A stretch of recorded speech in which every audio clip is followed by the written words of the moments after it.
Hi, good morning, and welcome to Easter 2020. This morning, I get to talk about how people responded to Jesus. Not everybody, but how some people responded to Jesus on that first Easter morning, the day that we celebrate his resurrection, the day that people discovered for the first time that Jesus was truly alive. And a lot of times we want to talk about proofs to substantiate the claim that Jesus really is alive. And we could spend a lot of time talking about various witnesses that saw him, textual proof from the Word of God. We could talk about archaeological evidence, medical evidence. But today I want to just focus briefly on the truth that Jesus rose from the grave. And I just have one example. Again, there's hundreds of things that we could talk about, but there's just one piece of that I would like to use or have you consider as a proof that Jesus really did raise from the grave. And it's not about any of those other things. It's about something that many of you are somewhat familiar with. A long time ago, in our country, we had a scandal. It was dubbed Watergate because of the hotel where tapes were made and people were spied on, and Nixon, who was then president, got in trouble because of some things that were going on. And the irony of that is President Nixon, the President of the United States of America, had been told a couple weeks in advance by his chief advisors and some very, very influential people in his cabinet what was going on. And all of these things started to take place. And then in just 2 weeks' time, 2 weeks, John Dean turned state's evidence. So think about this. The most influential person probably in the world, maybe the most powerful person in the world at that point in time. And those people who surrounded him were fiercely loyal to the president and the position of the presidency. And it only took 2 weeks for one of those top aides, one of those top influential people in the world to basically save his own skin. Because he didn't want to get in trouble, and so he turned state's evidence. And then shortly after John Dean did, then this cascade of people started to say, well, I'm going to do this, I'm going to do this, I'm going to tell the truth, dot, dot, dot, dot. And all of these things happened because, as they said, they wanted to save their own skin. And here's the proof. These people, again, were only going to, at the most, experience a few years in prison, maybe some political shame, a little uncomfortableness because they got caught. But the disciples, these 11 men, chose to endure beatings, imprisonment, persecution, and ultimately death, rather than say at any point in their lives that Jesus had not, in fact, risen from the dead. And so as I think about that, I'm going, what would cause a group of peasants, a group of slaves, a group of uneducated men to their death to maintain a claim if it wasn't true? And so I think maybe one of the most powerful examples or evidences that Jesus did, in fact, raise from the dead is the changed lives, the willingness of these guys to go to their grave with the truth on their mouth that Jesus was Lord, that Jesus had risen, and that Jesus had changed my life. In fact, Charles Colson, when he was thinking about the Watergate scandal and about Easter, he made this statement. He said, "You can take it from an expert talking about himself in cover-ups. Nothing less than a resurrected Jesus could have caused those men, talking about the disciples, to maintain to their dying whisper that Jesus is alive and he's Lord." That incredible transformation, I believe, is proof that Jesus did, in fact, raise from the dead. And today, I want us to focus on the three groups of people: some women who encountered the empty tomb and Jesus, some men who encountered Jesus on the road, and ultimately the 11 remaining disciples who encountered the risen Jesus. And just take a look at what that encounter with a risen Lord did to them, and maybe learn some things for for ourselves today. So let me just tell you, I'm going to use the book of Mark today, the 16th chapter, and invite you to read along with me. We're going to start in verse 1. So this is what Mark writes. He says, Saturday evening, when the Sabbath ended, which was about 6 o'clock on Saturday, Mary Magdalene, Salome, and Mary, the mother of James, went out to purchase burial spices so they could anoint Jesus' body. Very early on Sunday morning, just at sunrise, they went to the tomb. And on the way, they were asking each other, who will roll away the stone for us from the entrance of the tomb?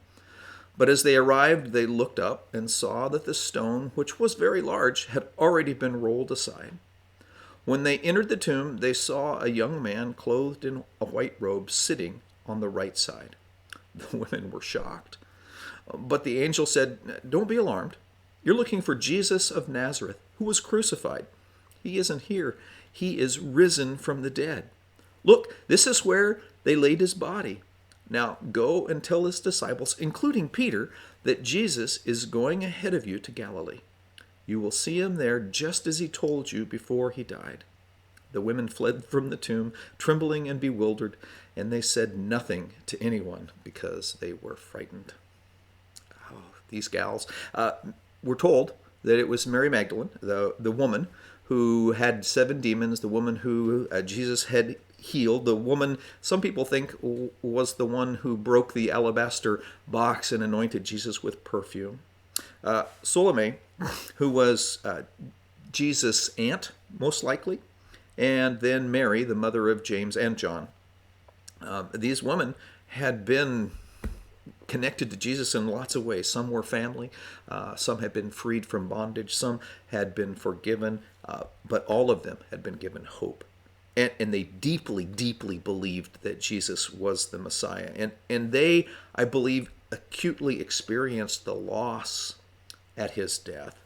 And so this death was fresh. There was a loss of dreams. There was a loss of hope. There was a loss of a loved one, somebody who had been a significant part of their lives. And because of the Sabbath laws, they couldn't finish the burial because they had to be done by 6 o'clock Friday night. That's when Sabbath started. And then they waited and waited and waited. And then I'm just imagining the clock was ticking down. Then at 6 o'clock Saturday, when Sabbath ended, they ran out and they bought the stuff they would need to finish the burial, the spices and the linen wrappings and all the stuff like that. And then early, probably first light on Sunday morning, they got up and headed to the tomb so they could finish the burial process. And this, for poor people, would have been an expensive thing. They had to buy hundreds of pounds of spices and oils and wrappings just so that they could take care of the body so that the decay wouldn't be as bad. And I think there's some extravagance there. And as I'm thinking about all of that and all the things that surrounded Jesus' burial and resurrection, I'm overwhelmed by the extravagance of it all. And then I'm challenged in my own life by how often I do extravagant things for Jesus. Not just the mundane stuff, not just the check off the box things, but extravagant things. Things that really do cost me something. Things that make me need to sacrifice. And I'm wondering about you.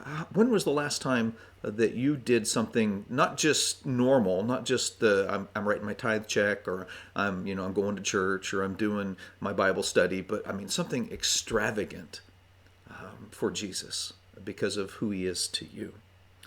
These women chose to do that for him out of love, out of respect for who he'd been in their lives, as a response to all that he'd been for them. And I'm wondering, again, in our own lives, how often do we do extravagant things for Jesus?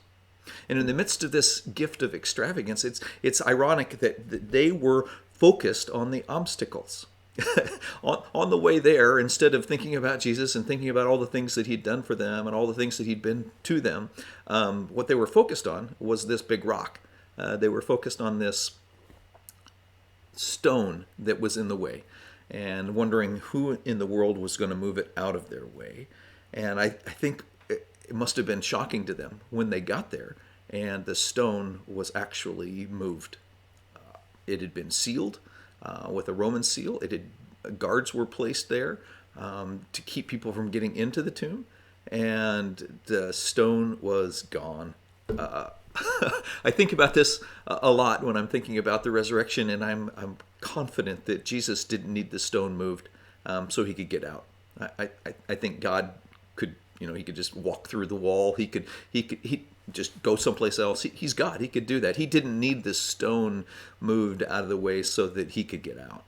I'm pretty sure that the stone was moved so that people could see in, so that people could see that the body was gone, so that people could see that Jesus was in fact raised from the dead. And I'm thinking that Jesus still moves stones. Maybe the stone is an addiction. Again, mine's caffeine. It's kind of, I have to have my caffeine, otherwise I get a headache. Maybe your addiction is a little bit more destructive than mine. Maybe it's broken relationships that seem unmendable. Maybe trust has been breached, or maybe dreams have been smashed. Maybe it's something that's keeping you from focusing on God. Like right now, we're all scurrying around, or maybe not scurrying, but we're in a dither about all the things that are going on that we have no control over, and we're not really focusing on God because we're focusing on fear. Whatever those obstacles are, I'm convinced that God still moves those stones, that he moves them so that we can experience freedom, so that we can truly experience joy, and so we can experience hope. But I don't think he moves them just so that we can get out of those prisons. I think he moves them so that maybe other people can see in and see the difference, the change that God has made in our lives. And these gals, when they got there, they were shocked by what they saw. They found a guy, and he delivered this incredible message. I believe that's probably the last thing that they expected. They expected to see a dead body. And what they found was life. And what they found was hope.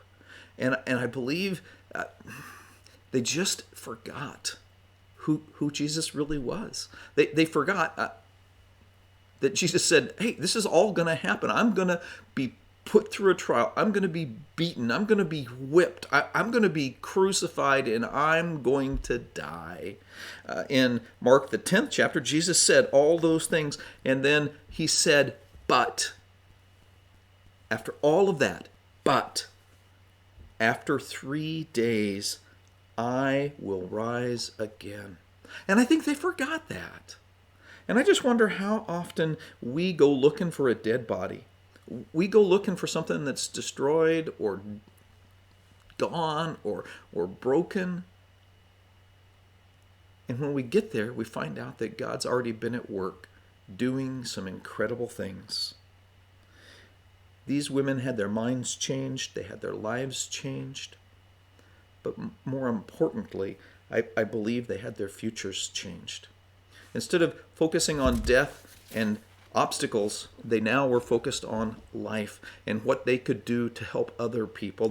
They went timidly, maybe even terrified, but they went, and they had an encounter with Jesus on the way back to the disciples.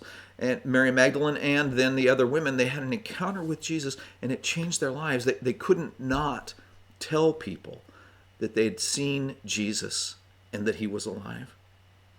You see, I think for these women, this very first Easter was about loss giving way to celebration. It was about obstacles that had been overcome. The fact that God is bigger than any stones in our lives, any things that are serving as barriers for us. And I believe for them, this first Easter was an opportunity to let somebody else know that Jesus was alive.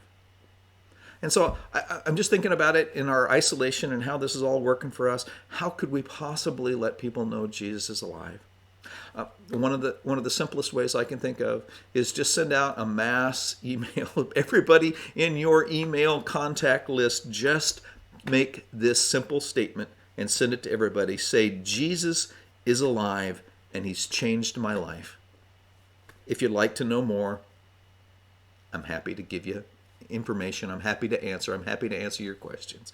But just something that simple, put it on Facebook, put it on Instagram, put it wherever you have social contacts. Just make the statement that Jesus is alive and he's changed my life. You could do like some people I've seen, put outside of your house, in your yard someplace, put a sign that says Jesus is alive.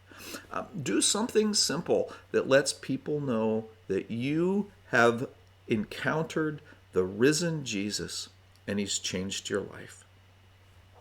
These three women's lives were changed radically because of their encounter with Jesus. I think he can still do that with you and me. The next people we meet, Mark 16, verses 12 and 13, we see Jesus encounter two people on the road. We're not exactly sure where. Luke gives us some more clues, but we encounter these two guys. Mark writes this. He says, afterward, speaking about after the women, Jesus appeared in a different form to two of his followers who were walking from Jerusalem into the country. They rushed back to tell the others, talking about the disciples, but no one believed them. We don't know a lot about these guys. Again, Luke gives us some more clues, Luke 24. Probably the two guys on the road to Emmaus, and they're probably some of Jesus' disciples, maybe part of that group of 500. But whoever they were out for a walk. And the thing that was interesting about this encounter is that they did not recognize Jesus. Much like Mary, when she saw Jesus in the garden, she thought he was the gardener. These two guys, in Luke's account, spent an entire day with Jesus, and it wasn't until he broke bread that they recognized Jesus for who he was. I think all of this is really interesting because Jesus showed up, and he showed up in a way that they didn't expect. In fact, I'm assuming they thought Jesus was dead and in the tomb, but Jesus showed up on the road with them. I wonder if Jesus doesn't show up in our lives a lot, and we're not seeing him because we don't really expect him to show up. We don't expect Jesus to be a part of our lives. We don't expect Jesus to really make a difference. And so I wonder if that's because, like a lot of people, we want to keep Jesus in a box. And today I brought my Jesus box. In fact, I want to show it to you. It's right here. This is my Jesus box. And I think every one of us probably have one if we're honest. And I just thought I would open it up and let you see some of the stuff that I have in it. The first thing that I keep in my Jesus box is my little image. It's my lamb.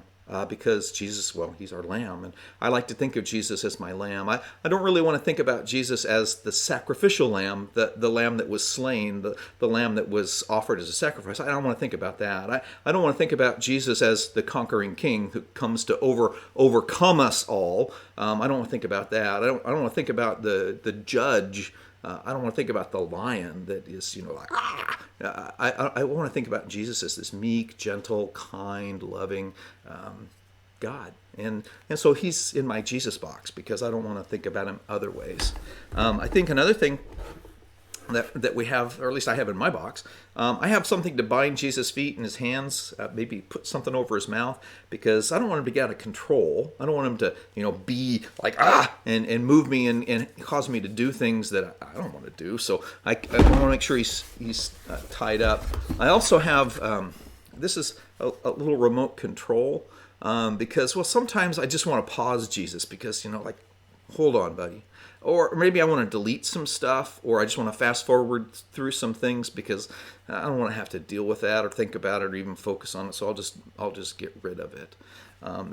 He's my Jesus control, my remote control. Another thing that I have in my Jesus box is, it's a pre-recorded message that I can listen to, so that I can be reminded about who Jesus thinks I am. Wow, Dale, you're amazing. You never do anything wrong. You're perfect in every way. I think you're swell. Isn't that a nice message from Jesus?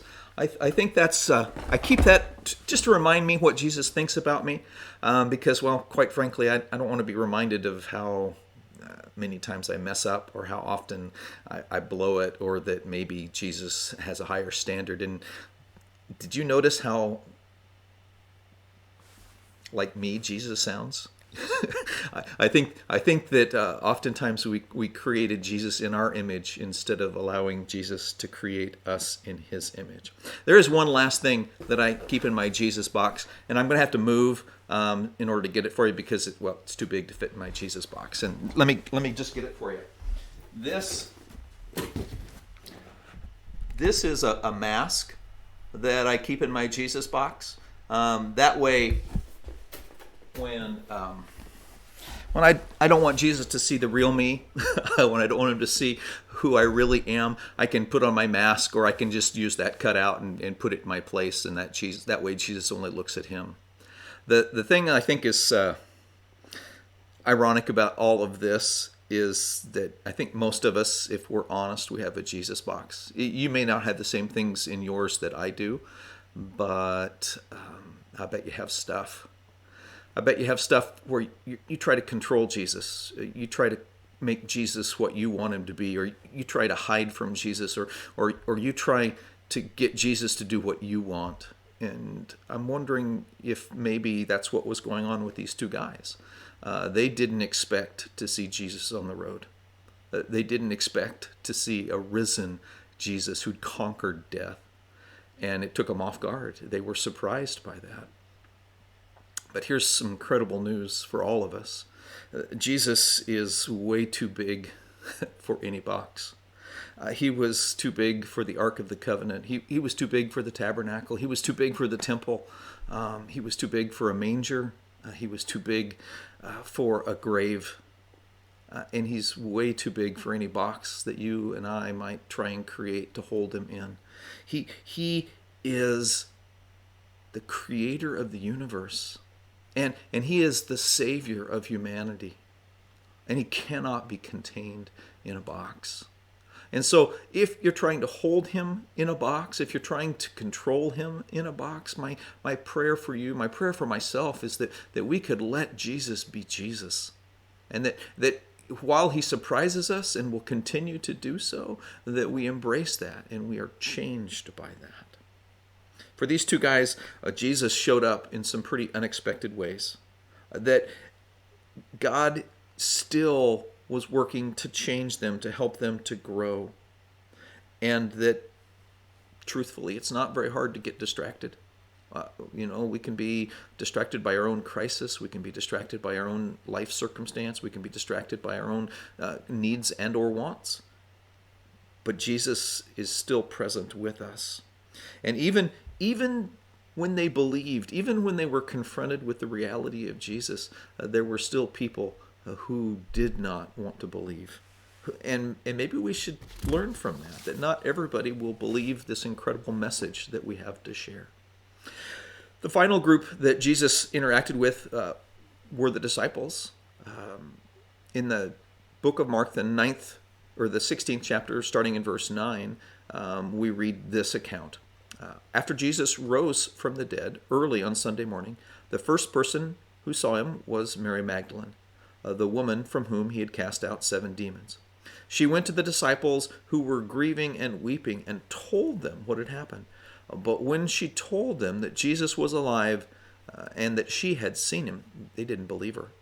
A little bit later on in that chapter, verse 14, still later, Jesus appeared to the 11 disciples as they were eating together. He rebuked them for their stubborn unbelief because they refused to believe those who had seen him after he had been raised from the dead. And he told them, "Go into all the world and preach the good news to everybody." Again, these were Jesus' closest followers, Peter and the boys. Matthew and John and James and Bartholomew and Judas, not Iscariot, but Judas and Andrew and so on and so forth. They'd given up everything to follow Jesus. And Jesus was dead. And even though he had told them he was going to die, but then be raised 3 days later, they were still living in absolute defeat. They'd witnessed everything Jesus had done, even raising other people from the dead. And now they were grief-stricken because their friend, their hope, their dream, their future was gone. The disciples seemed to have just as hard a time believing as anyone else. They didn't believe the women. They didn't believe Mary Magdalene. They didn't believe the two disciples that came from the road. Peter didn't even believe his own eyes when he got to the empty tomb and saw it vacated and saw the burial garments gone. He didn't believe. Jesus gave him some pretty strong rebuke. He said, guys, you know better. You know better. They should have been expecting it. They'd been exposed to the truth of who Jesus was over and over again. They'd seen him calm storms. They'd seen him walk on water. They'd seen him heal the sick, raise the dead, and cast out demons. They'd seen him do all of this. They'd heard him say that he was going to Jerusalem to die, but 3 days later he would be raised from the dead. And they still didn't believe. And so I take from that, maybe we shouldn't be quite so harsh when people around us don't believe. But that doesn't mean that we shouldn't tell them that he's alive. Even if they don't believe, our job stays the same. We need to tell people that we have encountered the risen Jesus. And I believe for these disciples, this first Easter was about deepening their trust. That even when things don't look the way we want, the way we think, the way we expected them to be, that Jesus is still very, very real, and that he always keeps his word. It's about restoration. Jesus took time to restore the disciples. Even Peter, over and over again, were confronted with the truth that as badly as Peter messed up, Jesus restored him and used him for great things. And it was about giving them a mission to change the world. Since that first Easter, people have been responding to Jesus in a lot of different ways. Ironically, we've kind of turned this incredible moment into a celebration of bunnies and eggs and meals and family gatherings. And we've kind of forgotten that it was really about encountering a risen Lord.